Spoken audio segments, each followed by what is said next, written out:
Hello बच्चों, let's read the question first. And the question says that which of the following will give maximum number of ions in solution? Option A Ki3, option B CuSO4, option C FeCl3 and option D K2HgI4. इस question का की concept अगर हम लोग देखें,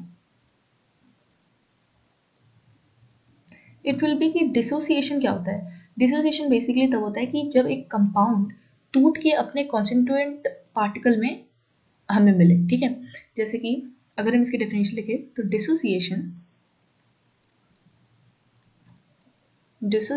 is a chemical reaction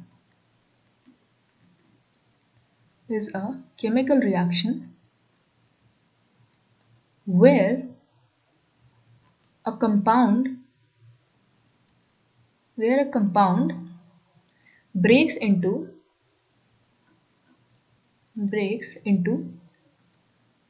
two or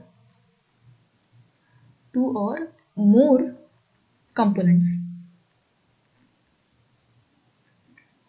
वो दो या दो से ज़्यादा कंपोनेंट में टूट जाते हैं. बेसिकली वो जिससे जुड़ के बना होता है वो कंपाउंड उसी कॉन्स्टिट्यूएंट में टूट जाता है. अगर हम फॉर एग्जाम्पल है हम लोग NaCl का, तो NaCl का अगर डिसोसिएशन होगा तो हमें देगा Na प्लस Cl माइनस.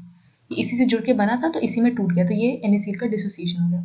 अब हमें पूछ रहा है क्वेश्चन में, और अगर हम लोग यहाँ देखें तो टोटल नंबर ऑफ आयन हमें कितने मिल रहे हैं. ये एक आयन हो गया और ये एक आयन हो गया, तो 2 आयन्स हमें मिल रहे हैं.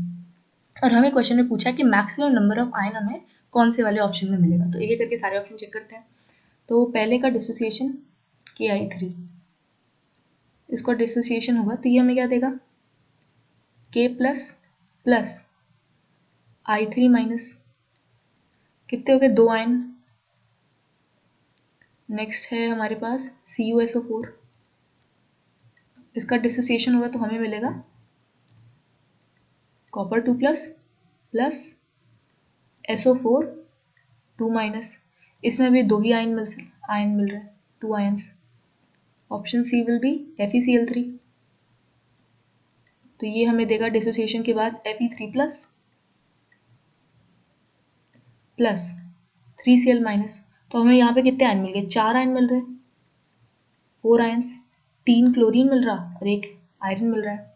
और ऑप्शन डी है हमारे पास K2HgI4, इसका डिसोसिएशन होगा तो ये हमें देगा 2K प्लस HgI4 2 माइनस. ये भी हमें 2 ही आयन्स दे रहा, 3 आयन दे रहा है. ये 2K प्लस है और एक ये वाला है, तो ये हमें टोटल 3 आयन दे रहा, 3 आयन्स. और हमें क्वेश्चन में पूछा है will give maximum number of ion. सबसे ज़्यादा आयन किसमें दे रहे हैं, 4 आयन. ठीक है, सबसे ज़्यादा आयन जो है ये वाला कंपाउंड में दे रहे हैं FeCl3. ऑप्शन चेक करें तो option C will be are correct. Answer will be option C.